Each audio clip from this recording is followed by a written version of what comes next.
Welcome, everybody, to Wrestling with the Week, the podcast equivalent of a legendary wrestler who knows how to forgive and forget. I'm your host, James Willems, joined as always by Scorpio Sky. James. What a week. Soft. This is soft, just a quiet one. We're going to get into why I felt like that What a Week was maybe not as jovial, as exciting, as bombastic as we've heard in the past. In just a minute, we got a big show for you this week. We're going to be talking about, of course, Double or Nothing, everything that transpired there. We're going to get our reactions. We have What a Do Baby. We're going to be talking about some of what Sky's been up to since Double or Nothing. We also have an amazing guest this week. It's a fashion and fitness influencer, all-around great guy, Leo Chan. A whole new game we're going to premiere at the end of the show. It's going to be a lot of fun. But Sky, let's start off. What's going through your head? What's happening here? So many things, man. It has been a week. First off, I am clearly on the road still, as people can see. I don't have my straight or wrinkled backdrop, which means I am not at home or in Jacksonville. I am actually in Texas right now. And I will be once again heading to the airport the moment we wrap today and hopping on a flight to Jacksonville for Dynamite tomorrow. Rolling right out of Double or Nothing. It was a hell of a pay-per-view. Sting and Darby, I make no excuses, but they did what they had to do as I grit my teeth through this. And they did what they had to do. Some underhanded, some overhanded, but they got the W, and that's what counts. Now, obviously I watched the match, and I couldn't help but notice that there are some points where maybe were you maybe pulling some punches here or there, like, because I know, there's a certain aspect of being confronted with the presence of someone like Sting or what have you, and maybe you thought, like, I don't want to crack this old man's jaw or something like that. Is that something like that enter into your head, and you think maybe that you gave him too much leeway in that sense? Or no, we didn't give him too much respect at all. I thought, we went right at him, and they came right at us, right from the before the bell.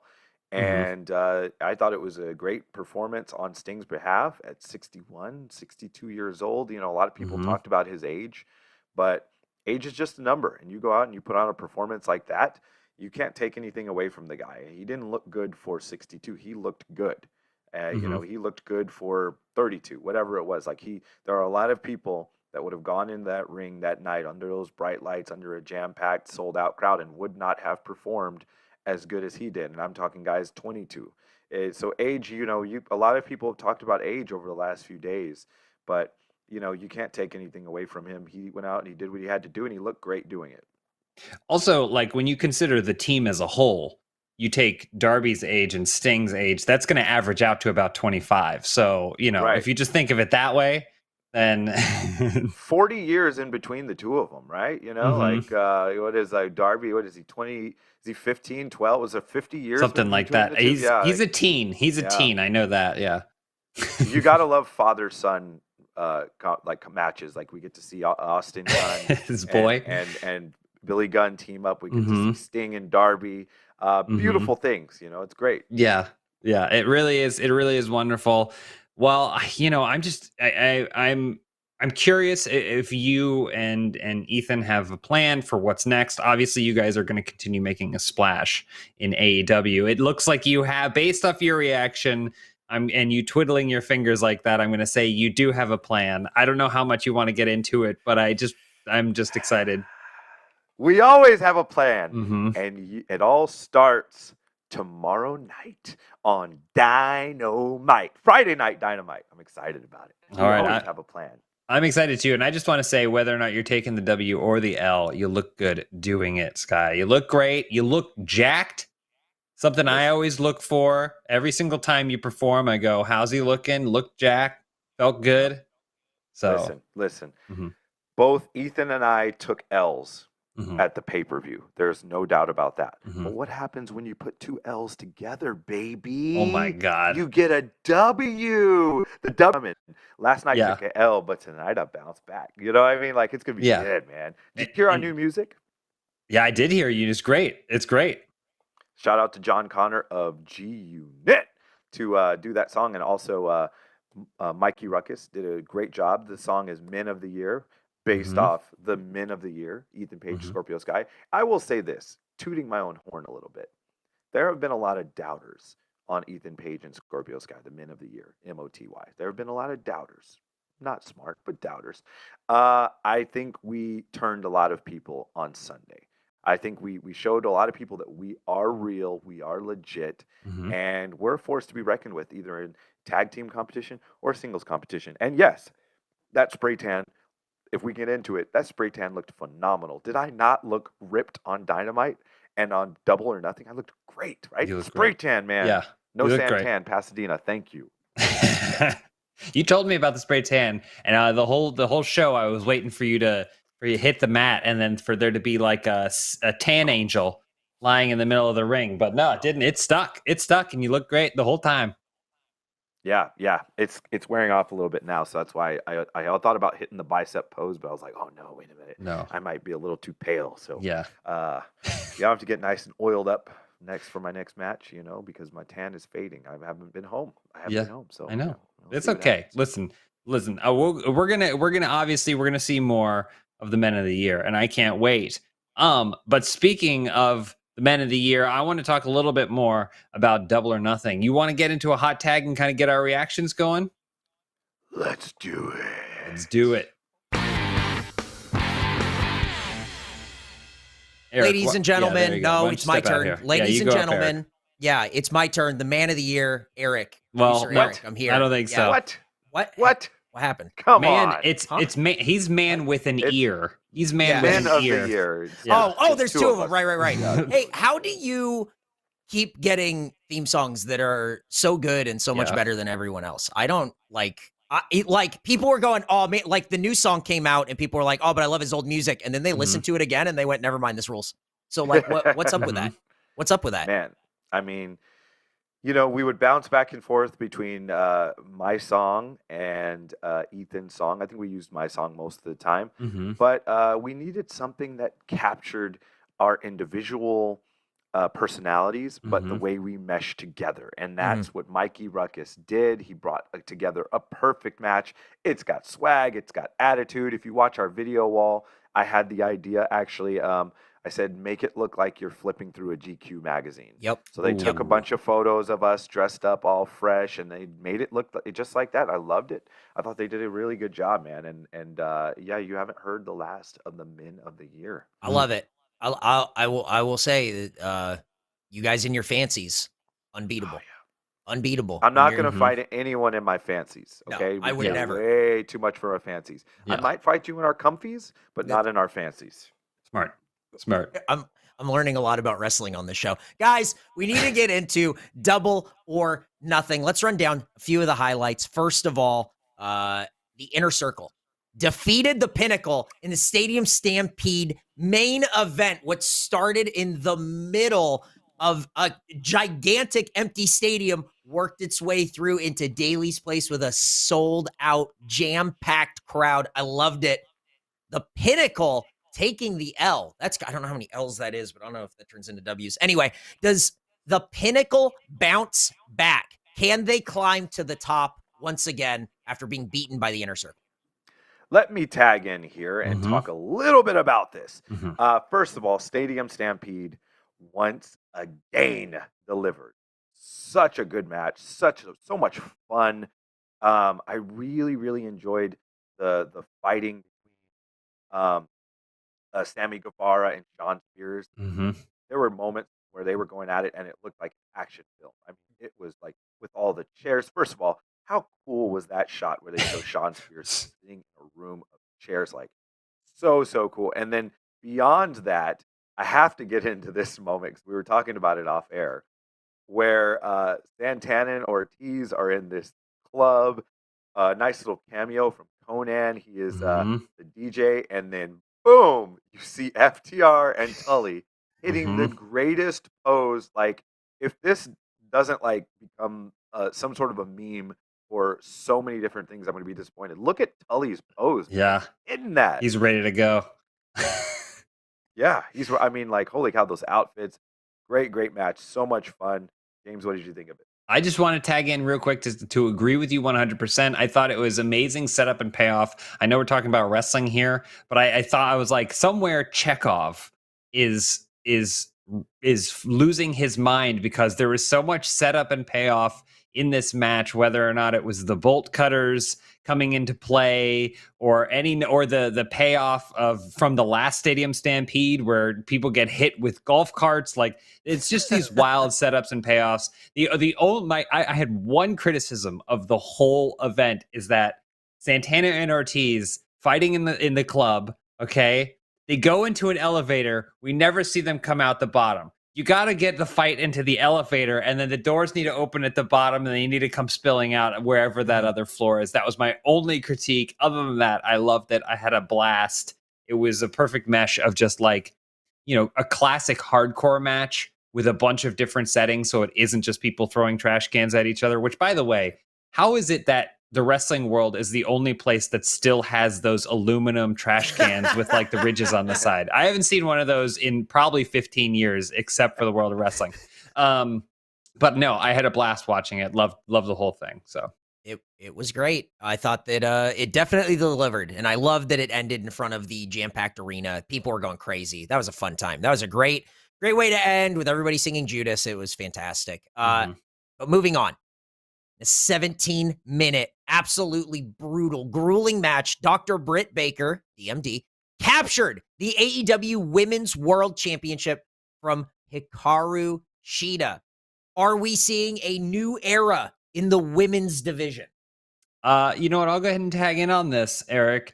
It's actually champion Dr. Britt Baker, DMD. Okay, so you gotta make sure you say the whole thing. I'm not here to gloat. I'm not here to say, listen, Shida is an amazing competitor. We know that. She had the championship for over a year. They gave her a brand new belt, even if they knew it was probably going to go to Britt, right? And she had an amazing fight, amazing competition, wonderful. But I was just always talking about the statistics. You saw how she had to win her way to that position. And those wins don't come without experience. They were all hard fought. And so when she got into the main stage, she did what she had to do. Probably took a little longer than she expected, but now we have a new champion. And I do think it is going to be a new age for the women's division in AEW.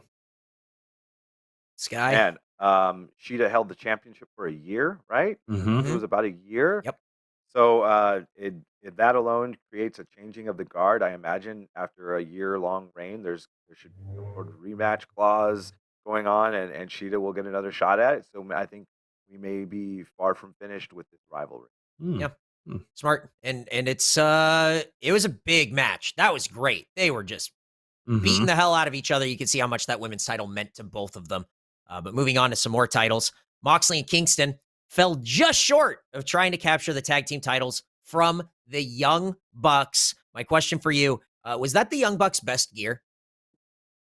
Holy cow. I mean, they've had a lot of really, really good gear, but man, they came out in the off-white Jordan 1s, the blue ones, which are very difficult to get, very expensive, very cool.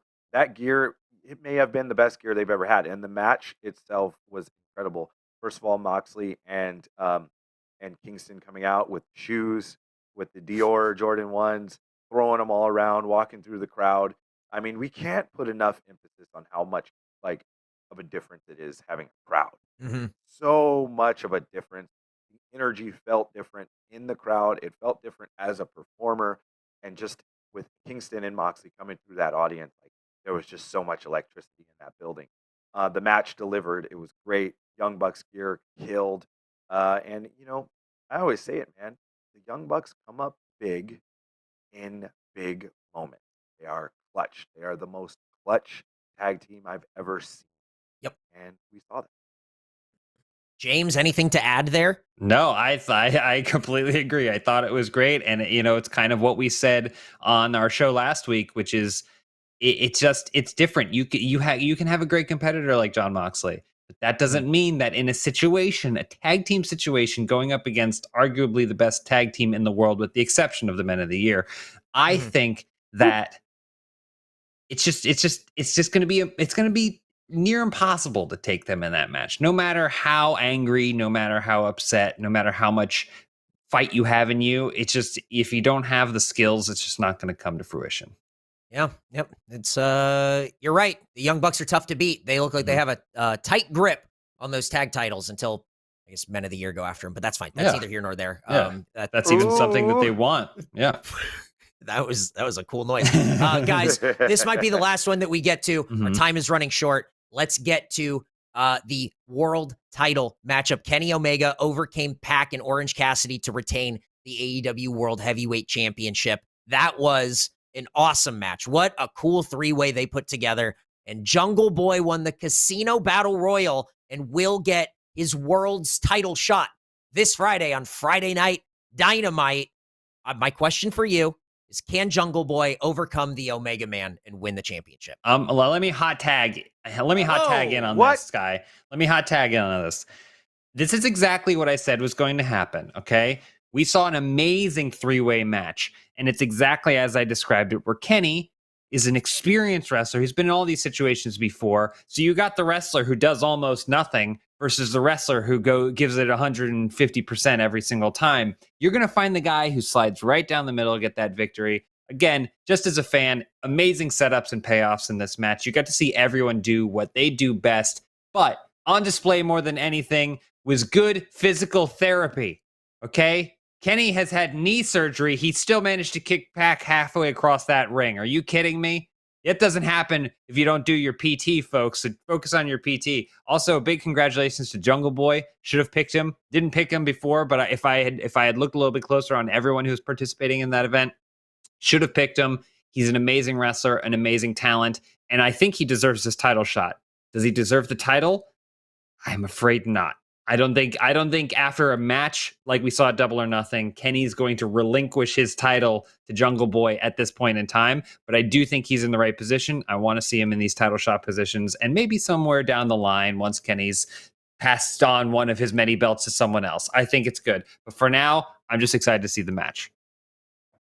Sheesh. I know people say that Nick Jackson's the best hot tag in the business. I think it might be James Willems. James's hot tags are really something. What a sight to behold. I can't tell if I'm a face or a heel, honestly. The line at this point, neither can I. For me. Oof, boy, real tweener status. Yeah. This is rough. Well, guys, that's Double or Nothing. There was a lot more. Go get the show. If you have not watched it, man, it's worth your time. Watch Scorpio Sky suplex Sting onto a just the entrance ramp, and then don't worry about what happens after that part. Just that's match of the night. Match of the night. Yeah. Oh, hell yeah, absolutely. Well, guys, that'll do it for me. We should move on because we don't have a lot of time. Okay, goodbye. Bye, Eric.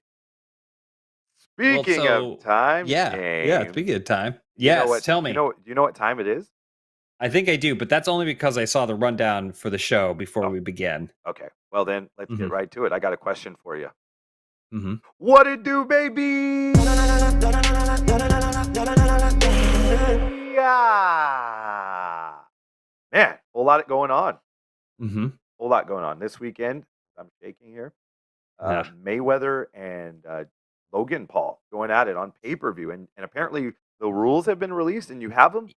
The rules have been released, and I want to get your thoughts on some of these. And so here are the official rules according to Bleacher Report.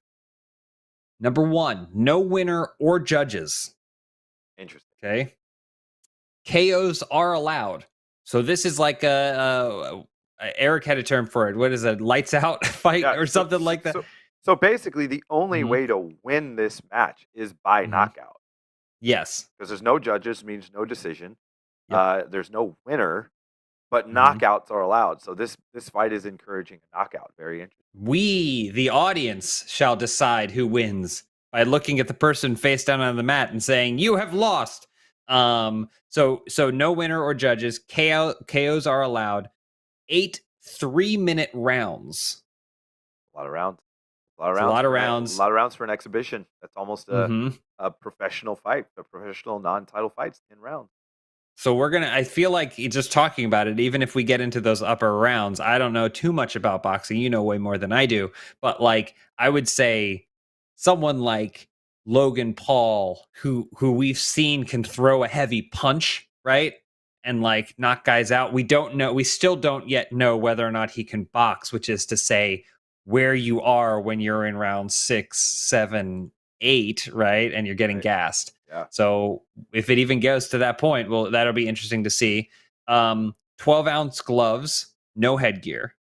12-ounce gloves, no headgear. Okay. All right. I think 12-ounce gloves is I think that's a bigger glove than normal. Don't I mean, obviously there's no weight there's no weight class, I imagine, for this fight. I think regular welterweight would be 10-ounce So gloves or maybe 8-ounce gloves. the only weight stipulation here is the final rule, which it says 190-pound weight limit for Paul. Okay, that So makes he sense can't weigh to more me. than 190 pounds. Yeah, well, Mayweather's going to probably come into the fight uh, at the highest if he's out of shape, 160. If he's in shape, maybe 150. So yeah, and Logan Paul's a big guy, so I imagine putting a 190-pound weight limit. It's like, okay, we're not going to let you outweigh him more than 30 pounds at the so that makes sense. Okay, all right. So those are the stipulations. What are your thoughts? Interesting rule. Yeah, again, I'm a lot of this comes down to how entertaining this is going to be. How serious is Mayweather taking this fight? He did an exhibition fight against a much smaller opponent in Japan a year or two ago. He did not take that fight serious. I mean, he didn't need to. He ended up knocking the guy out. But, he came in very out of shape. I can't imagine he's taking this Logan Paul fight too serious. Logan Paul has maybe one professional fight or amateur fight, something like that. Personally, I would rather see Mayweather today fight Chris Paul because I need a little bit of help in this Lakers series. I know I'm pivoting. Okay, we could get back to Mayweather and Paul in a moment if you want to make a point, but I need a little bit of help. The Lakers are down in the series, 3-2. We are on the base of we're on the verge of elimination.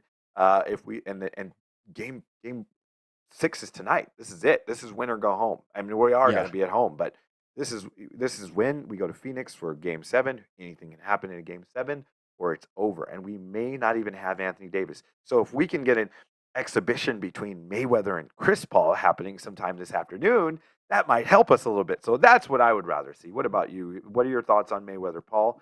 And how bad are you cheering for the Lakers tonight? Well, with the Paul thing, I'm genuinely curious because it does feel like this is set up like he can't win this, right? Like there's no way he could win this, and I can't believe that Floyd Mayweather would like. While he may not be training for this the way he would have trained for a professional fight back when he was in his prime or whatever, like I can't imagine he wants to be like, oh no, this guy went all 8 rounds with me and then it was a no decision or whatever like that. I feel like he must want to knock his ass out.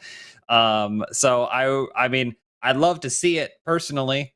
But as far as the Lakers go, I just think it's very interesting because you only a few weeks ago said now is the time to start watching and start getting invested in the Lakers and this sport as a whole. And I'm just a little worried because you seem a little worried. So, is this still the time for me to get involved? Oh, I'm nervous. I'm definitely nervous. We are on the verge of elimination. I think it's definitely still time, but I'll tell you, if you jump on tonight, it might be the final night. But hey, at the same time, the odds are not in our favor for winning a championship this year. So there's going to be a lot of people that are already jumping off the bandwagon, moving on to other teams. Everyone wants to be a Brooklyn fan now and stuff like that. So this is still a great time to jump on board of a losing Lakers team because we are going to rebuild this summer. We are not going to just take this L, whether it be in the first round, second round, third round, whatever it is. We're not going to just take this L. We are going to rebuild. We're going to come back stronger. And so you should get in on the ground floor because next year is going to be special. Oh, bumped my table here. Back to go ahead. I was going to say by rebuilding, you mean getting more players on the team that already has one of the greatest basketball players of all time on it? The problem is, well, first of all, it's been health. Okay. It was the shortest season in American team sports history. Our 2 best players, Anthony Davis and LeBron James, in a 72-game season, missed a combined 60 games. And that's why we almost missed the playoffs completely. I mean, injuries that's really the only problem with this team is injuries. At the same time, the team is top heavy. our best players who are hurt are our best players. Everybody else are just complementary players, and they are not even playing up to their potential right now. I mean, they are playing. We got blown out by 30 points the other night. I mean, it was just an embarrassment. So I think what we're going to do is we're going to rearrange some of these pieces around Anthony Davis and LeBron James and come back better next year, I hope. As far as Logan Paul and Mayweather goes, just one last point on that before we move on. I don't think Floyd has taken the fight serious. And, odds are Mayweather will win this fight. I don't know if he's going to knock him out because Logan Paul is very, very big. Mayweather's going to have to punch up to get to him because Logan Paul is about 6 foot something. Mayweather is 5'8". So you're not going to have much. Mayweather's not a power puncher, anyway these days. And that was even when he was actively fighting. Now he's 40 something years old and he doesn't actively fight. But even if you are a power puncher, you're going to lose something punching up. So, I imagine he'll probably go to the body a lot. But if you got 2 fists, you got a chance. And so Logan Paul, could he potentially catch a 40-something-year-old Mayweather that doesn't fight and is, might get clipped on the chin? It's possible. Yeah, absolutely, it's possible. Is it probable? No, but it's possible. So there is some interest heading into that. And speaking of interest, Dark Side of the Ring. I'm very interested in tonight's episode. I believe it's tonight. Grizzly Smith's family, which is just the previews I've watched and the little things I know. This is going to be a very powerful, difficult. Like for people who don't know, Grizzly Smith is Jake the Snake Roberts' dad. He's got some other family in the business. It's going to be a tough watch, I think, and especially knowing Jake, it's going to be a little bit rough. But apparently, you just watched the Jimmy Snuka episode. Is that correct? Yes, the Jimmy Snuka episode. Yeah. I mean, it's great. Every single episode is fantastic. Like whether or not it's something that I'm intimately familiar with, like the Macho Man episode, or the Benoit 2-parter, Eddie Guerrero, like these are things that I'm very familiar with. And so I'm like, oh yeah, I was there doing this. Or if it's something that I wasn't really like the Von Erichs, like I remember them, but that was like kind of before I was old enough to comprehend truly wrestling and stuff. Snuka is like kind of an interesting combo because like I totally remember him being there, and then I also remember the resurgence more recently of the murder, trial and accusations and stuff like that. And I just really like how they do their damnedest to get closure, right? Like the show doesn't necessarily try and like just sensationalize this and just say like this is what's going on or whatever. It like they proactively try and like find closure for some of the participants involved, even if that's impossible because he's dead. And the family of the victim, they what can they do? Like they've been trying to do this for 30 years, 40 years maybe. And so it's like how much more that can they fight for it? But they do still actively try and like investigate and stuff. And it's always an interesting documentary. I have recommended to a lot of people who don't necessarily care about wrestling but enjoy true crime or anything of the like, any sort of documentary that like really takes a lot of care with its subject matter. And so I'm loving it. Every single one. I'm eating it up. Very good point, actually. I'm a big fan of true crime, and I never actually made that connection that this episode really is a true crime episode. So that's very, very interesting. And I think a lot of people, like you said, that aren't even wrestling fans could enjoy it. So yeah, make sure everybody checks out Dark Side of the Ring tonight, every Thursday. Yeah, that was a good one.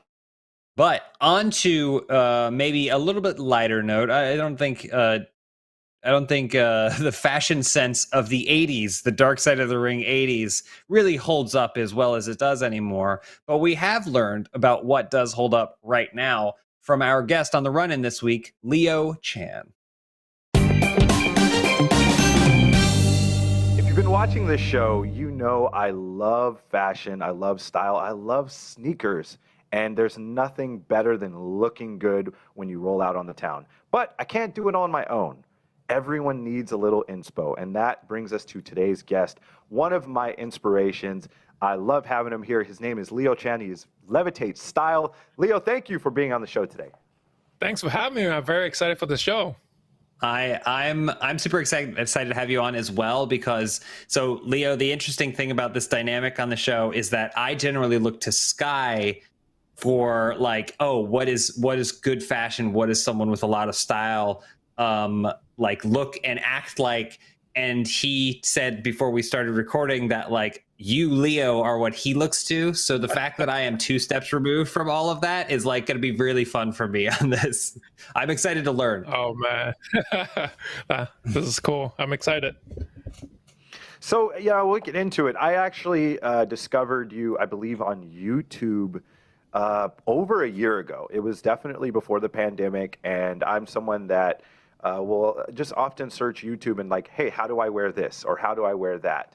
And you know, you've obviously got a really cool YouTube page for. We'll have to make sure we get a link up for anyone that wants to check it out. You do a lot of like shop haul videos that are great. But for anyone that may not know who you are, let's get into a little bit of your background. Can you tell us a little bit about that?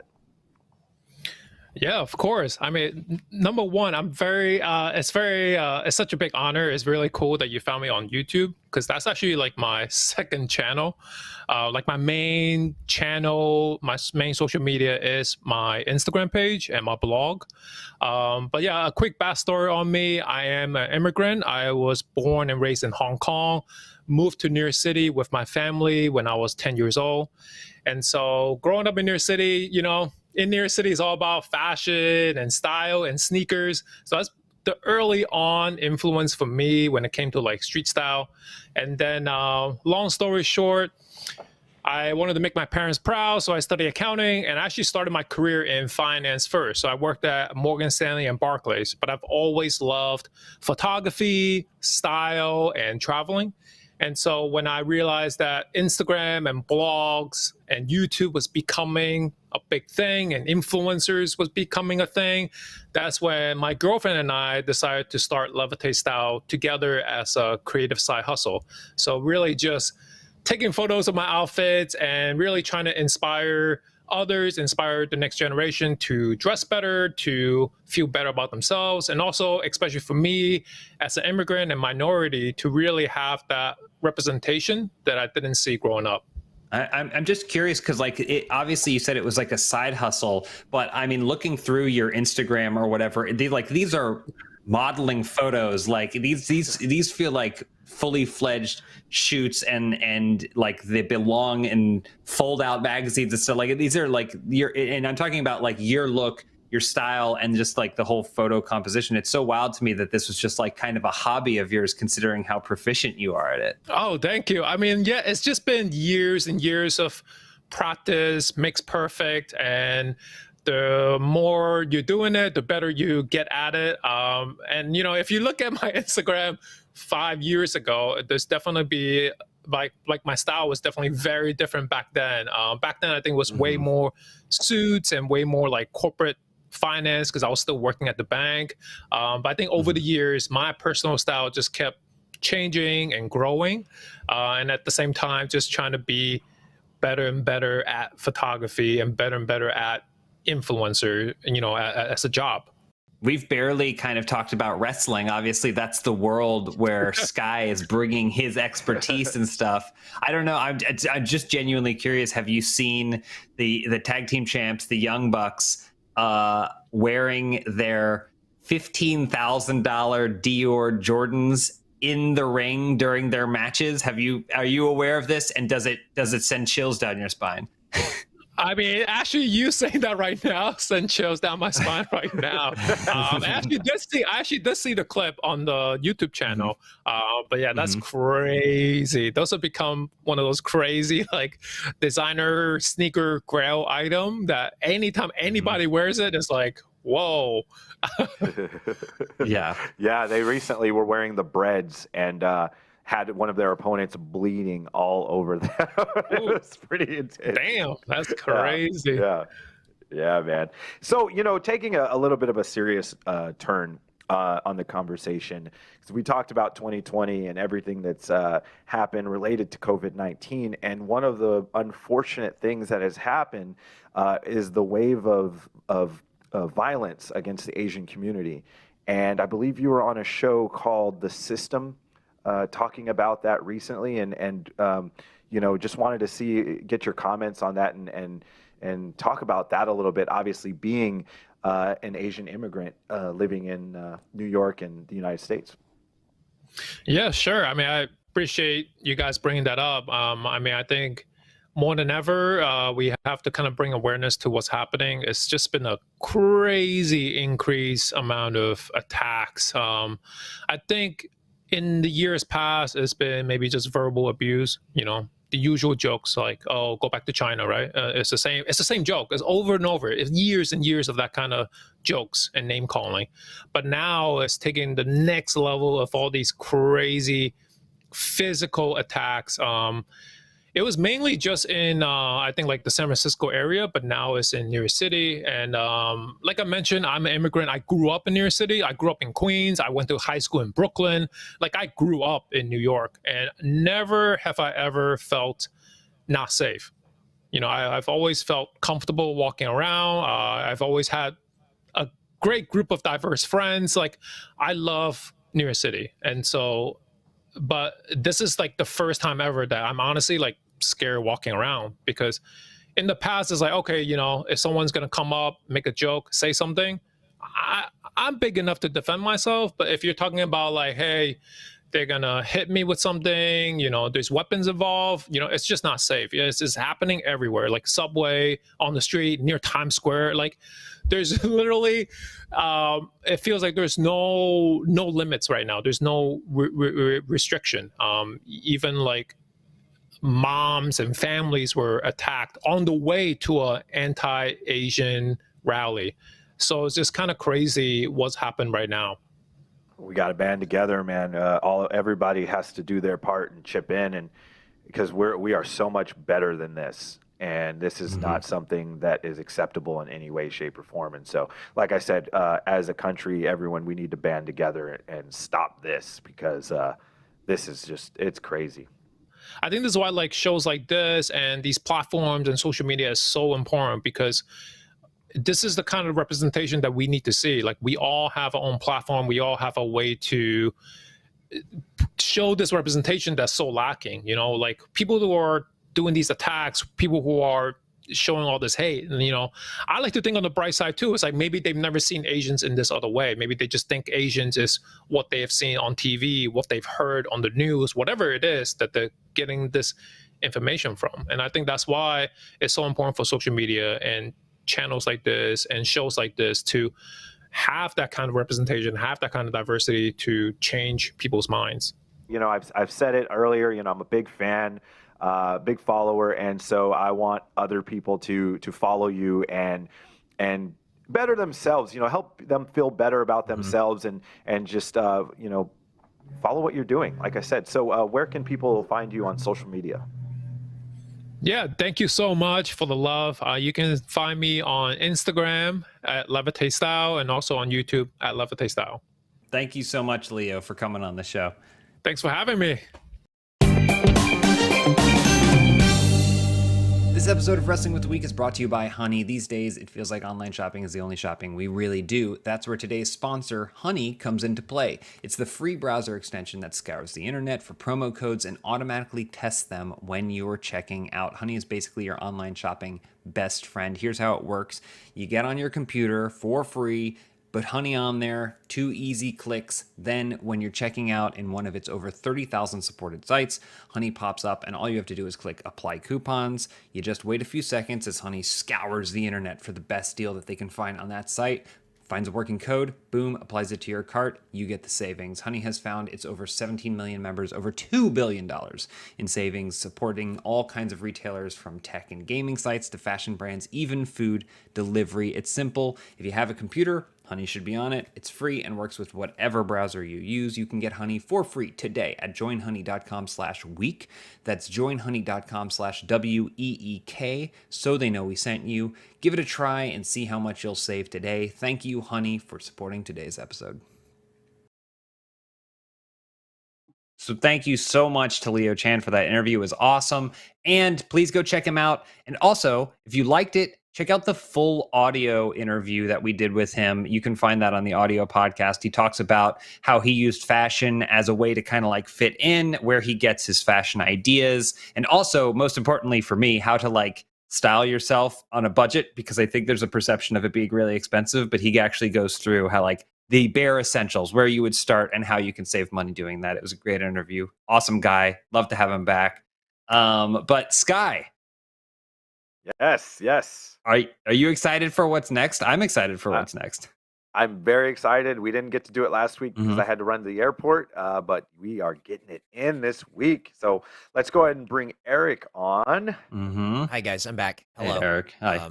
Guys, here's the thing. We didn't get to do it last week because of this airport thing, but that's okay. There's still time. I want to play a game with you guys titled Well Versed. So here's the thing with Well Versed. Guys, I'm fully vaccinated. I'm ready to get back into the world. And one of my favorite things to do, I don't go to karaoke rooms. I go to karaoke bars. I want to sing. Yeah. I want to sing to the world and let everyone know these incredible vocals that I have. And I have a few favorite songs, but I need you guys to tell me. I'm just going to give you some lines. I thought this would be fun. I'll give you a couple lines. I'll sing it. And then you let me know what song it's from. We're going to start with an easy one. I think this is one that you guys will probably You're just going to sing. Name is your buzzer. You're just going to sing a song and we're going to guess the song. That sounds pretty easy. Okay. Yeah, right? That's easy. Right. So remember, name is your buzzer. So Sky, you say Sky. James, you say James. I'll call on you because we have to be orderly here. Our first song. Are you guys ready? Here we go. Ready. Then when I said, do you have a man? She tried to pretend. She said, I don't. I only have a friend. James. Sky. Ooh, James got it first. What do you think? Okay, go for it. That's your singing voice? I don't understand. What do you mean? Hold on, that's how you sing? Yeah, what do you mean? That's how I do it at karaoke. You get up in front of a bunch of people with a microphone and you do that? Yeah, what do you mean? Yeah, that's karaoke. I love karaoke. Okay. I don't have an answer. I just wanted to ask that follow-up question. All right. Fine. Then, Sky, do you have an answer? I could swoop in to steal this. Just a Friend by Biz Markie. Absolutely correct. Sky, 1 point. Fantastic. See, Sky got it. Okay. Sky knew what it was, and he's jacked. Look, that's incredible. Man, I don't know tanned and talented. Let's go. To be honest, you started, quote unquote, I'm doing quotation marks, singing, and I didn't hear anything after that because I was just so distracted. That's how you sing. Okay, all right. Fine. All right, here's the next one. Yep. Because just yesterday, sorry, I get a little nervous when I do karaoke. Yeah. Because just yesterday, them fools tried to blast me, saw the police, and they rolled right past me. I know this. James. Yeah, James, go ahead. Okay, so I understand that this is more rap than it is singing, but I still think that when you rap, you can vocalize in some way, right? Like there's a rhythm to it. That's what I'm. Yeah, no, I'm doing it. There was no rhythm. There was no. What do you mean? You weren't doing anything. It was just kind of just yesterday. No cadence. Them fools tried to blast me, saw the police, and they rolled right past me. What do you mean? No, I don't think that's how it sounds in the song. Well, do you have a guess? No, I absolutely do not have a guess. Damn it! I feel like it's a Tupac song, but I can't remember. Ooh, tip of your tongue. Any guesses? You got 5 seconds. 4. Blast me. So at least they roll right past 1. me. I don't got it. All right. Guys, I can't believe you can get it. It was a good day. Ice Cube. Oh, that's right. No, it was Ice Cube. Okay. Yeah, of course. See? Here's the thing. I sound just like him when I sing, so it's like, I get it. So we got one more, right? We got one more. Sky's in the lead. Sky's in the lead with one. We got one more. Yeah. Okay. Never admit to a word she say, and if she claim, you tell her, baby, no way. James. Yeah, James. That's Canned Heat by Jamiroquai. No, it's not Canned Heat by Jamiroquai. No? Are you sure? No. It sounded just like it. No, I don't know. Sky. Yes, Sky. I Get Knocked Down by Chumbawamba or whatever. You guys, why would I sing? Those would not be songs. It's Tub Thumpin'. No, it's not Tub Thumpin'. Chumbawamba. No, that's not those. I would never sing those songs at Tub karaoke. Thumpin' is the name of that song. I get the whiskey drink, I get the vodka drink. I mean, that's how that one sounds. Are you singing karaoke too? Wow. Songs that remind about the good times. Songs that remind about the better times. Never admit to a word she say, and if she claim, you tell her, baby, no way. No guesses. All right, no. Guys. Tub Thumpin' by. It's not Tub Thumping. Damn it. It wasn't me, Shaggy. Oh, That's you right. should have said that part. That would have been easier. If you had said it wasn't me. But she caught, the next Wait. part. But she Hey, caught guys. me on the counter, it wasn't me. You know what this means, right? I won! Sky won. You can tell you turned it a W, baby. Let's Nice go. job. Look, I don't know what it is about games on this show, but I feel like Sky can't be beat. I mean, there was that one time. There was a one time. Well, yeah, but that was with Doc Samson, so I can't be beat, and I won't be beat. It's all true. right. Well, It's true. Anyway, what do you guys think of my karaoke? Was it good? So bad. What? So Hang on. bad. No. I think All-time worst. it's song You guys like choices. that? No. You need to find your song choices maybe a little bit What do you better mean? than that. What I have diversity in my song choice. Shaggy, Ice Cube, Biz Markie. Like I've got guys. I'm singing all the hits only. Okay. Hitsville, worst. dude. All right. Top worst. All right, we gotta show you the door. Fine. Because we're gonna get to my favorite part of the show. I gotta know what's going on with my buddy James. So let's get that clock on the screen, ladies and gentlemen. We are doing 15 seconds with James. The clock is ready. James, tell us what is going on. I want to see that clock. Where is it? Pop it up. There it is. Okay, so as many people know, there's a new Fast and Furious movie coming out. I have only seen the first one and the third one, but I'm going to change that. That's right. Over the course of the next several weeks, I will be watching all of the Fast and Furious. And that's all the time we have for the Fast and the Furious. Should have been a little bit faster and a lot less furious. Ladies and gentlemen. I still don't understand. We just did 3 minutes of Eric talking about his karaoke, and I got 15 seconds. Still don't understand. I don't pick the segments. I sang my songs. I didn't talk about karaoke. I sang my songs. Can we do the finish, please? Can we wrap the show up? Let's wrap it up. Yeah. All right. Well, if you want to hear more from me about the things I'm interested in, you can, as always, find us on social media. If you want to hear more from this podcast, go to WWTW Pod. Basically on everything, Instagram, Twitter. If you want to find us individually, you can find us at James Willems or Scorpio Sky, Twitter, Instagram. I think you also got a TikTok going, Sky. Yeah, baby. Scorpio Sky official. I be TikToking. Don't follow those fake accounts. They don't speak for the Modi. Also, we want to make sure everybody knows that starting June 3rd, Wrestling with the Week is going to go to its new home on the AEW side and the youtube.com/AEW podcast. It's going to be the new place to find them. Make sure to check it out over there. It's going to be a perfect home for the perfect content. And yeah, anything else? We forgetting anything else for this episode? We're going home. Finish. Guys, we're going home. Here it is. Oh, right. I need Eric's one back. word from both of you. We've been saying a lot of stuff about Sting the last few weeks, and I just need one word now to say about Sting, and then we can take it home. So give me one word that you would use to describe Sting now, if you'd like, please. I got one. Father.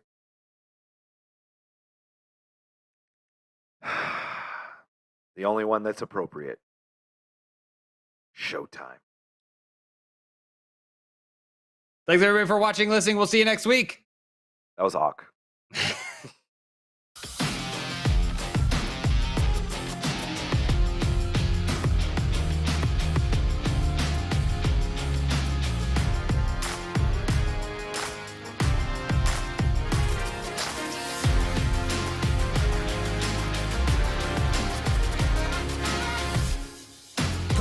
Just stop. From the bottom to the top, gotta push through it all. You the one, do it all. You the one, do it all.